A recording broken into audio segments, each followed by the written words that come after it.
before publishing the videos that I made about Hong Kong, I thought it would be a good idea to point out some of the differences between mainland China and Hong Kong. Yes, entering Hong Kong from mainland China feels like being in a new country. So I understood why so many Hong Kongers, they insist to be called Hong Kongers and not Chinese. So here I will point out 10 differences between mainland China and Hong Kong. There might be more or less, but 10 seems to be a magic number. But before that, we need a bit of introduction. Opium Wars end in 1860 and China is forced to open its ports for trade under unequal treaties. There were 5 main ports and Hong Kong was one of them. In 1898, British Empire negotiates with Qing Dynasty and they sign a 99-year lease to cede Hong Kong to the British. So there was a systematic change on policies to form a British type of system in Hong Kong that will change the economy, education, and other things during 99 years. This all ends up in 1997 when China retakes Hong Kong and it's the start of one country but 2 systems. So basically the British type of system versus the Chinese one.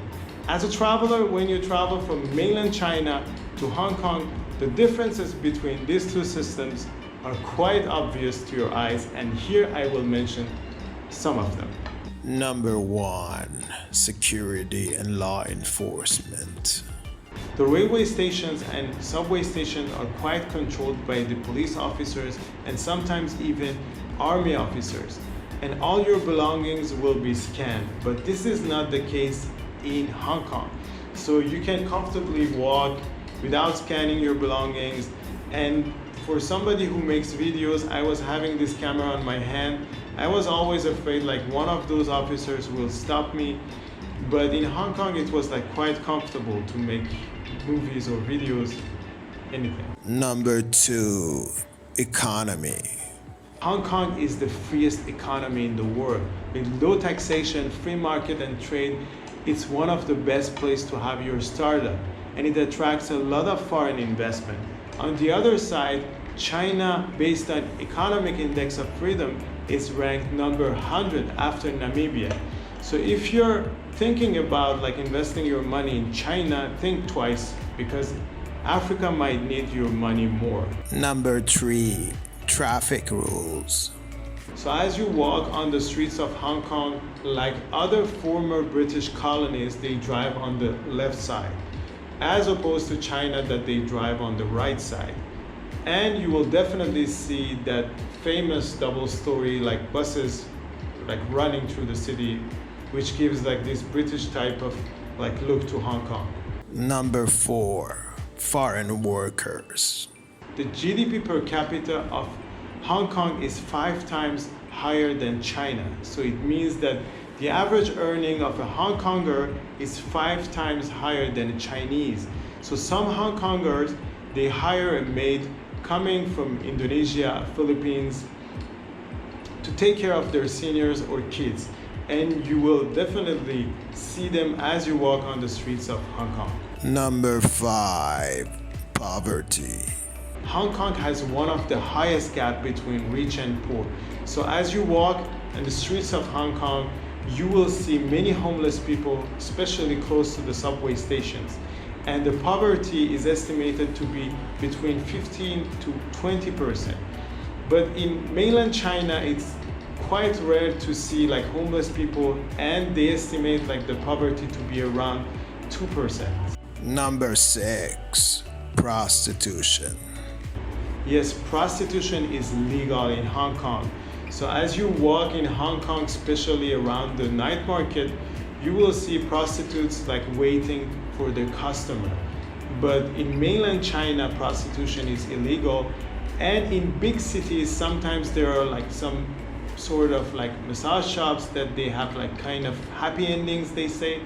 But usually and in general, it's illegal and quite rare. Number 7. Markets.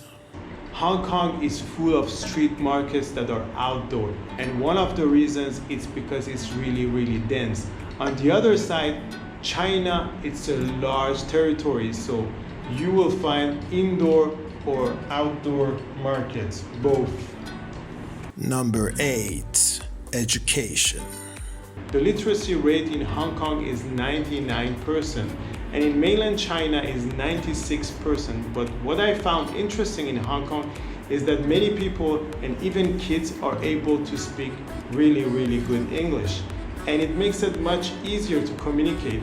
And many foreigners are coming maybe because of this factor, and it gives that multicultural texture to Hong Kong. Number 9. Social media. In mainland China, Google, Facebook, YouTube, Instagram, WhatsApp, all of them are blocked, and everyone uses a national social media called WeChat. On the other side, in Hong Kong, you can use all of the social media, and there are so many Wi-Fi like spots that you can access them easily. Number 10. Tourist attractions. When I was in China, I paid in average $40 to visit every single tourist attraction. On the other side, when I was in Hong Kong, most of the tourist attractions were free, or you just pay a low amount of money. Conclusions. So these were the differences that I realized while traveling from mainland China to Hong Kong, and these differences make Hong Kongers to insist that they are Hong Kongers and not Chinese. And any slight change that has been imposed from China to that system has brought many protests. So the 2014 umbrella protest, the protest against extradition bill in 2019, and the protest these days against national security law.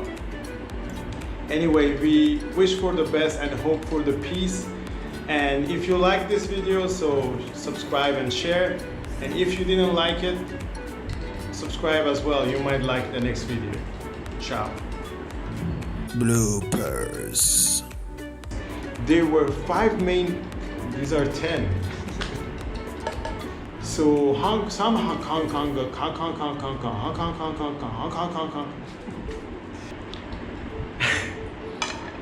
made about Hong Kong. I thought it would be good idea. That's fatigue.